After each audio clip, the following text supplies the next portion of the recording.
Having used the Bridges Transitions model with almost every organization that I've been within or worked as a consultant to make a meaningful change, I wanted to give you a few examples of how it can work and some of the impact it can have. The first is a worksheet which actually is used to develop a practice. The worksheet is simple. It just breaks down the change endings, neutrals, and new beginnings into red, yellow, and green. And the practice is to invite leaders at the beginning of any meeting with the subject of the change to say, how are they feeling about it? Are they still in endings? Are they still sort of caught, not wanting to let go of some of the old practices, behavior, processes, technology, etc.? Are they in the middle, maybe feeling a little disoriented and unclear, unsure, but basically open, maybe with some innovative ideas? Or are they in the new state, ready to go and wanting to get on with it? And the important thing about this for the leaders is they develop more self-awareness and eventually more empathy, because the practice also includes inviting their teams to do the same thing. So when they're talking about the change, which should happen more than once, not just a big announcement and no more, you should keep talking about it, asking people, inviting people, where are they with regard to the change? Not only does this give the leader an understanding of where folks are and get good ideas from them, it also normalizes the language of how are we feeling about this? What's it going to take for us to commit to this? What are our ideas about how to make it better? The second tool is a worksheet to help those making the change or the leadership teams, change makers, to prepare for a good communication with people.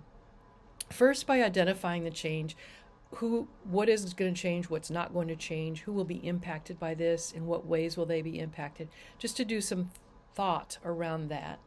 And secondly, to prepare the communication in terms of how to explain who is going to be impacted in what way, and try to anticipate the unique concerns or questions that different groups impacted may ask.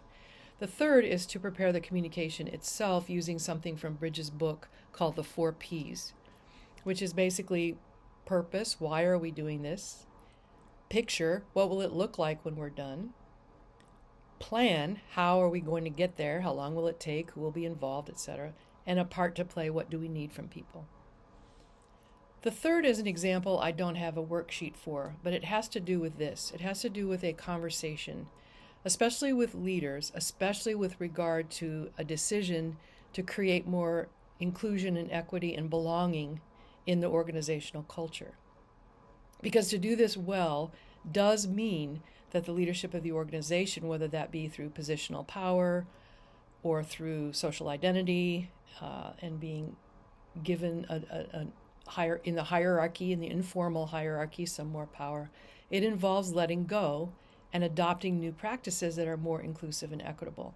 And so to have that conversation in an honest and authentic way, and to allow concerns, fears, anxieties, thoughts, comments out and surface those ahead of the change, will help with the authenticity of the change itself.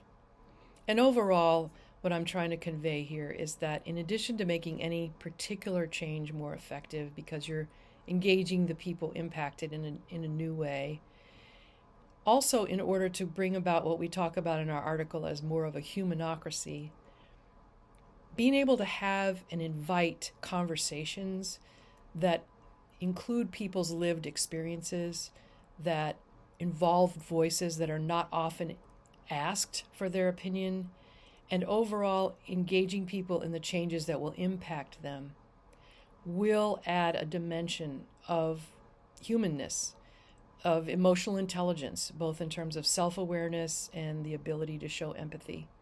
And so by doing this, we will increase and embody the new within the old.